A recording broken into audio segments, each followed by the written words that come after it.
My third priority is K-12 public education. I am a product of the public school system in New York. Public school systems are absolutely essential to our future as this state. It is the way up, and it is the way out. And it is not okay that we are denying the vast majority of children a great education. You know, there are many fine public schools in California. Maybe some of your children or grandchildren go to them, but the vast majority are not doing the job. And we once and for all have to set the goal of having the #1 public school system in America. And people say, oh, Meg, you can't do that. Well, I know we won't be the #1 public school system in America unless we set that goal.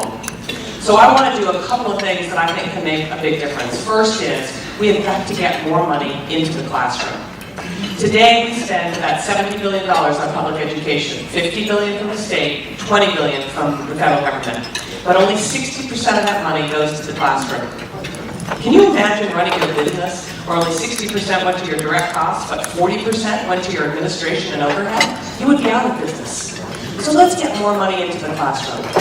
Let's also get more money and delegate authority to the local school districts. We cannot, thank you.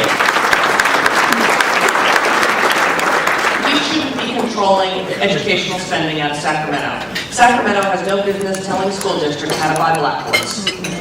We've got to push that accountability and authority down to the local school districts, allocate money in block grants on a per child or per classroom basis, so that the local school districts can make the best decisions about how to use that money to educate the children. Then, we have to give parents the tools to hold those school districts accountable. And I want to grade every single public school A through F. A simple letter grade, so parents know how their child's school is doing. And you know where I got this idea? From Florida.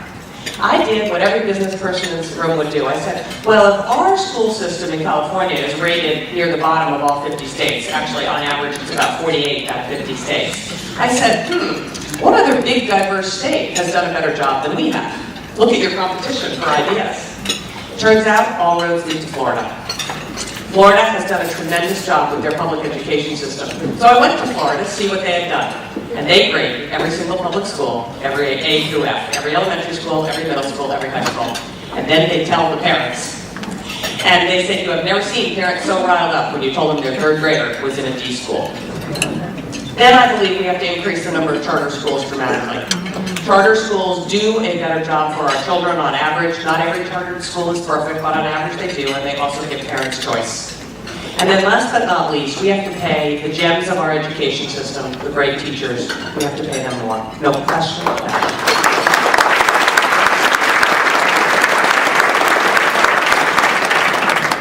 So it's about jobs and spending and education. I know we can change California. I'm a big believer in what I call the power of many. What we can do together, none of us can do alone. And I will need each and every one of your help to win the governor's office, and perhaps even more importantly, to deliver on the promises that I just described. And in order to win this race, we're building 3 very important coalitions that will contribute to what I call the power of many. And the first coalition is a women's coalition. Women have left the Republican Party in droves, and they are essential to this election. Women have determined the outcome of every single statewide election in the last 20 years. So we are building a women's coalition that is called Mega Women. And so if you would like, any of the women in the audience would like to volunteer for this coalition, we would love to have your help and assistance.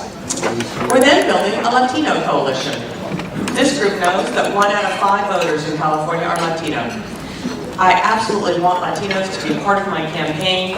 Advice and counsel and wisdom are very welcome. And I was pleased earlier this week to get the endorsement of the Hispanic 100. That has made a huge difference, and I am very grateful to the Hispanic 100 and to Mario Rodriguez in particular, who is also a supporter of mine. A couple of other key members of my Latino coalition are Janet Cronick, who is the founder of the National Latino Women's Business Association. Maybe some of you know Janet. And then Doreen Dominguez, owner of the largest Latino-owned construction firm in California, and also a founding member of the National Latino Women's Business Association. I have a number of staff members here who work broadly on my campaign, but also are deeply focused on building this Latino coalition. And I'd like to introduce just a couple of them. Araceli Gonzalez is right there. And Sarah runs all of our coalitions for the campaign. He's over here to the left. And Hector Morales in the background, in the back there, who is our media person.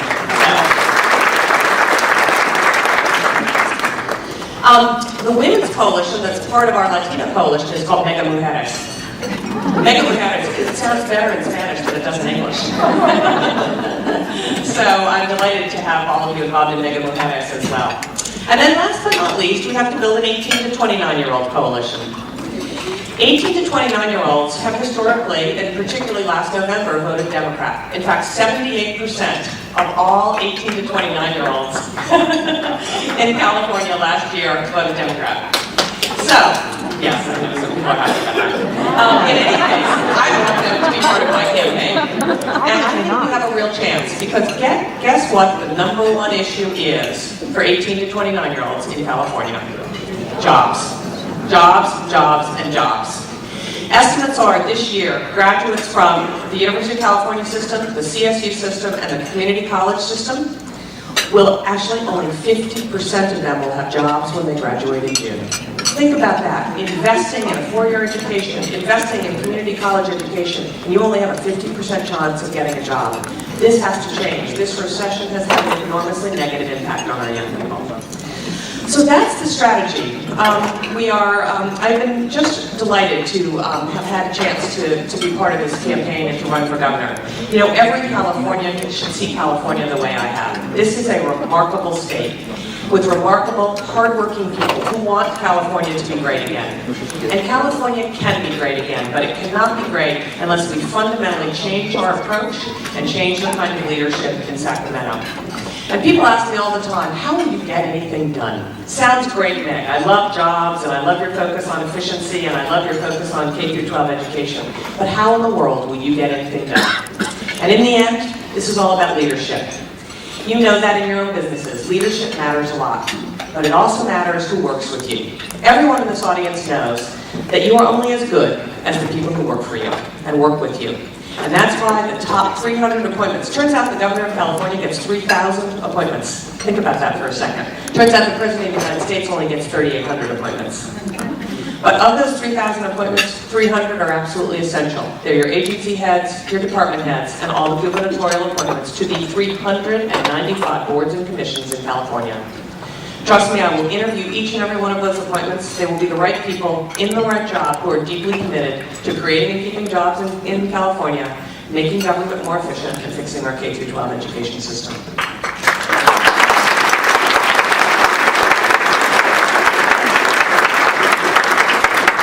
And lastly, the next governor of California, I believe, has to have a spine of steel. This is one tough job. On a scale of 1 to 10, in terms of 10 being really hard, this is a 12. So much has gone wrong for so long. To turn this state around will be very challenging. But I also think the next governor of California has to have a core set of values that you operate from. You know, if you have a huge need to be liked and to be popular, this is going to be a very bad job person fit. Because half the people will be upset with you all the time. And while you're taking on the education establishment, while you're trying to make the government run more efficiently, while you're trying to change the tax code and deregulate so many of the regulations that are strangling our small businesses, 75% of the people are going to be upset with you. So the next governor of California has to know exactly what she believes, and she needs to stick it.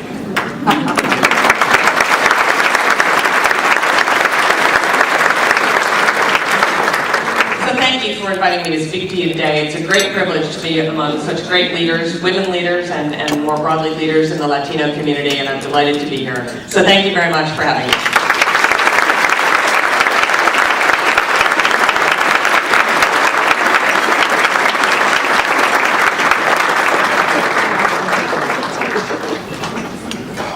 Thank you. This is our chance to give away asparagus again. Once again, Kate.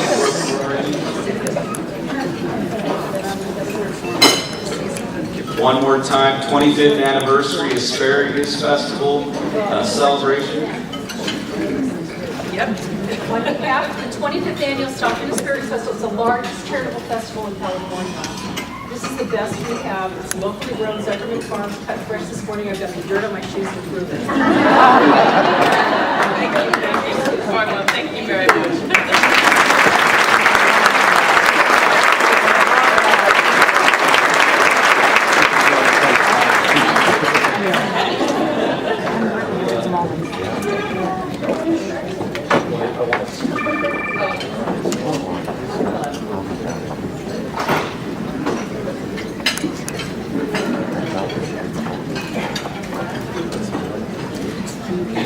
you.